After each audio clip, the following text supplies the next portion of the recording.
Prime Minister Narendra Modi inaugurated the Emerging Science, Technology and Innovation Conclave at New Delhi's Bharat Mandapam on Monday. He launched the Rs 1 lakh crore RDI scheme to fuel private sector R&D and addressed over 3,000 scientists, innovators and policymakers at the event. Featuring Nobel Laureates and 11 cutting-edge themes from AI to quantum tech, the three-day event has sparked collaborations, showcased breakthroughs and strengthened India's innovation ecosystem. While addressing the event, PM Modi highlighted several points. Prime Minister Modi described the 21st century as a period of unprecedented transformation, with the global order witnessing a new shift at an exponential pace. India is consistently advancing emerging science, technology and innovation, highlighting their vital role in nation building. The Anusandhan National Research Foundation has been established to scale up university research. India is building a modern innovation ecosystem, improving ease of doing research. India is the world's third largest startup ecosystem. The semiconductor sector is taking flight. Big economy expanded from $10 billion in 2014 to approximately $140 billion. India is ensuring artificial intelligence benefits all society. India will host the Global Artificial Intelligence Summit in February 2026 for ethical, human-centric advancement.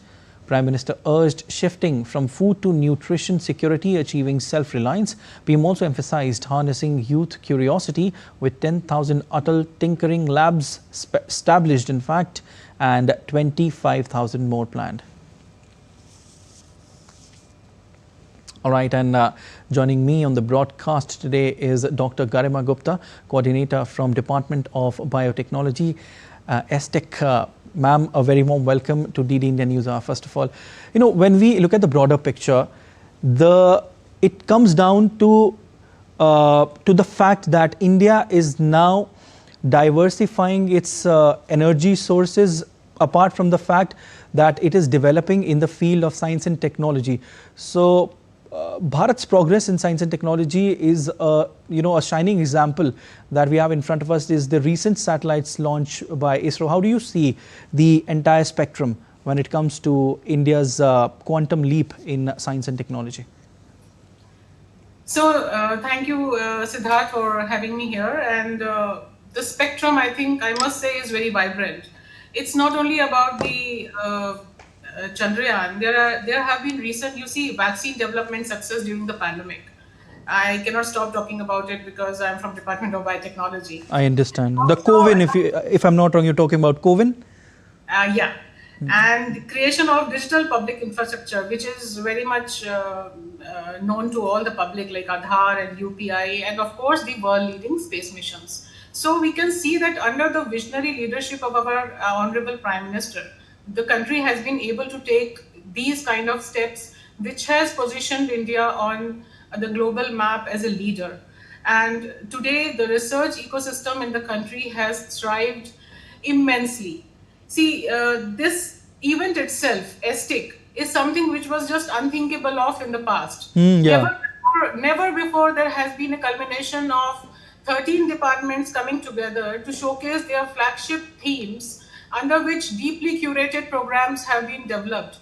And everything has been painstakingly done under his guidance. So you can think of the euphoria and the interest that has been generated among the masses, researchers, academicians, industry people, startups. So this is something which itself shows how the country is progressing.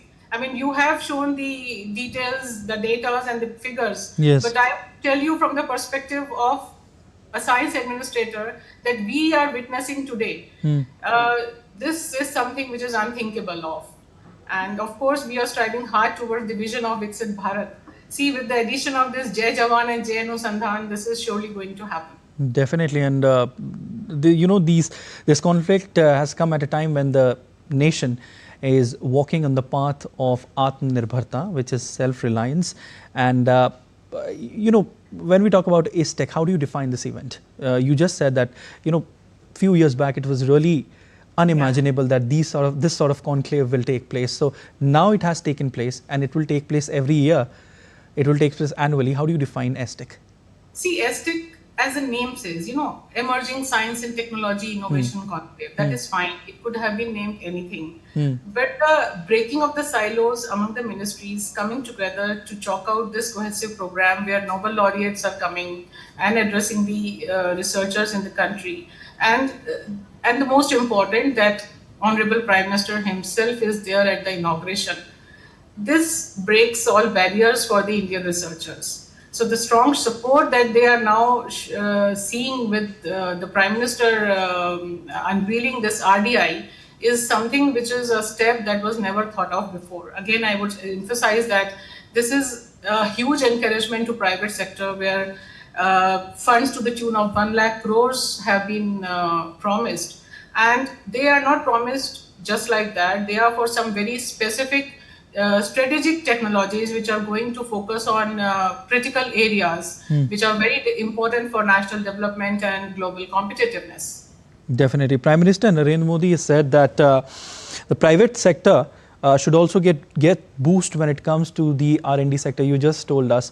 How significant is R&D sector when it comes to countries' development in science and technology? How crucial is that, and how crucial is the coming of private players? Well, see, there can be no progress if there is no development under S&T. These are small examples like Aadhaar and UPI, which the common man is also able to understand. Mission COVID Suraksha, under where we rolled out the indigenously developed COVID vaccine, something in record time that the country was able to do just because of its strong R&D base. So this is the few examples which I am willing to showcase here, because everybody was impacted at that time. Unless the research infrastructure and ecosystem is strengthened, we cannot think of leaps like these. I understand. Ma'am, I want to ask you that since you yourself are from the biotechnology department, how do you assess country's progress in this department over the past 10 to 11 years? There has been tremendous progress. See, rather than doing loose end research, I think now we are into a very focused mission mode the way we are doing it now. And Department of Biotechnology has now rolled out its flagship program of biomanufacturing, which is going to change the entire ecosystem. In fact, Honorable Pradhan Mantriji has rolled out and approved our policy, Bio E3 policy, that is about employment, environment, and economy. So it's not something that we are doing R&D just for the sake of doing it. It is going to help in all the dimensions under which a society can actually progress. So the isolation, like, it's not only restricted to labs, now it is going from lab to your bench side, to your plate, to your everyday business, and it is all encompassing. So that is how I see now, that with changing times, the focus has become more, and this was not a decade ago. Indeed, and this event itself is an example of how the country is developing in the field of science and technology. You also said, that few years back it was unimaginable that this sort of conclave would be possible, but it's happening now. And in fact, 3,000 people from different walks of life are in fact participating in this event, and people from foreign countries are expressing their happiness. They're saying that we would be more than happy to collaborate with India in the field of science and technology. And India today is shining at the global map, certainly, and the world is looking at India. Well, we leave it there, ma'am. Thank you so much for joining in on DD India News Hour. Thank you, sir.